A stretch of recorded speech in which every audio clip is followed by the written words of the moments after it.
আসসালামু আলাইকুম।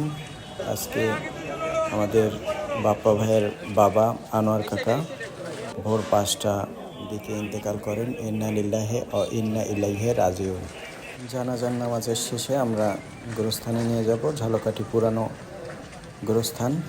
এখানে তার আর ভাই মাসুদ কাকাকেও কবর দেওয়া হয়েছে, তার পাশেই তাকেও দাফন করা হবে।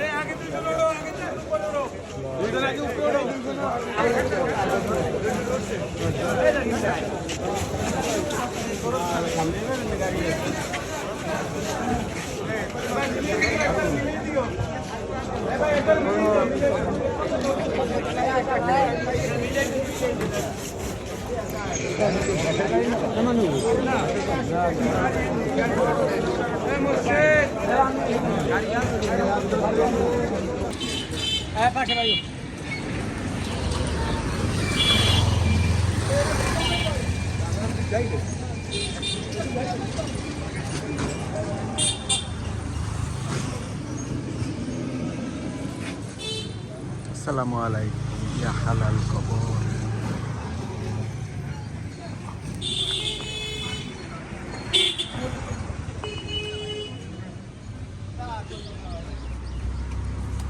Ja, dat is خلي كيفي.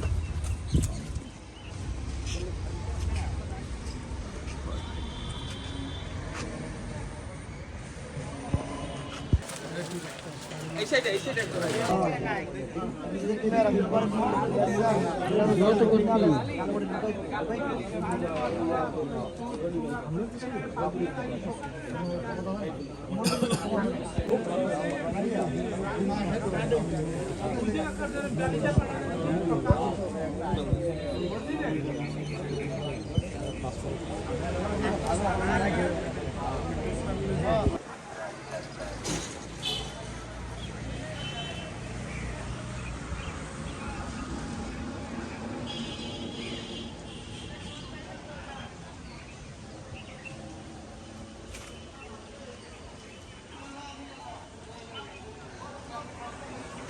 আসসালামু আলাইকুম ইয়া হালাল কবর। এই কবরস্থান হচ্ছে আমার দাদার। আমার দাদা এখানে শুয়ে আছে, তাকে জান্নাতুল ফেরদৌস নসিব দান করুক, আমিন। এখানে আমার মা শুয়ে আছে। আমার মা বলতে আমার চাচি, আমার মায়ের থেকে কম না, আমাকে খুব ভালোবাসতো।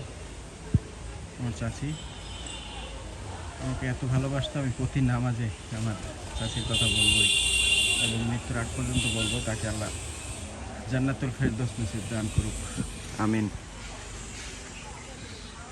সকলকেই জান্নাতুল ফেরদৌস নসিব দান করুক। এটা পুরানো কবরস্থান ঝালকাঠি।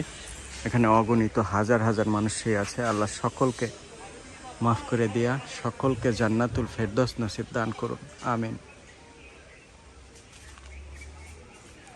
একদিন আমি এভাবে শুয়ে থাকবো, আপনিও শুয়ে থাকবেন। সবাই চলে যেতে হবে অন্ধকার কবরে। ছোট একটি কবর,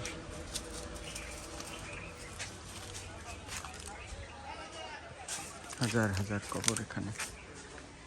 সকলকে মাফ করে দিক, আমিন।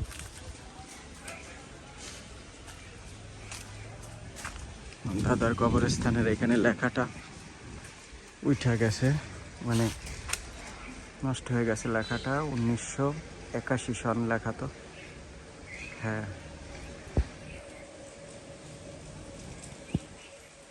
আমার দাদি অসুস্থ, সবাই দোয়া করবেন। নানিও প্রচুর অসুস্থ, আল্লাহ তাদেরকে সুস্থতা দান করুক, শেফা দান করুক, নেক হায়াত দান করুক, আমিন।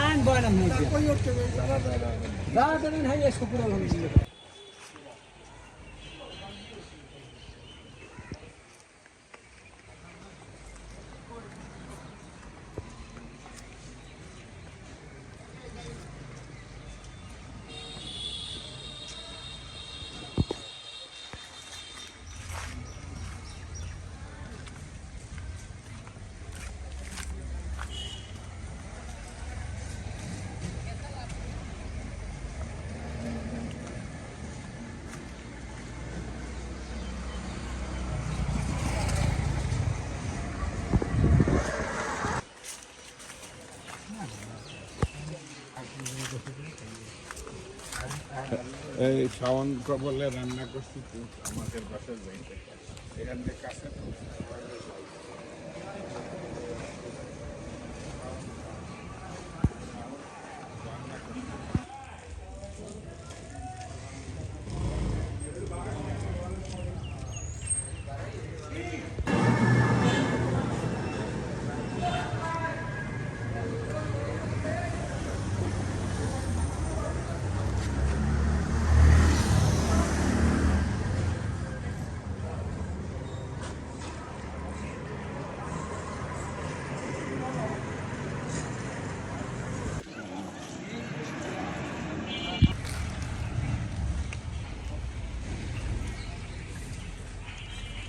ঝালকাঠি কবরস্থান, পুরান কবরস্থান,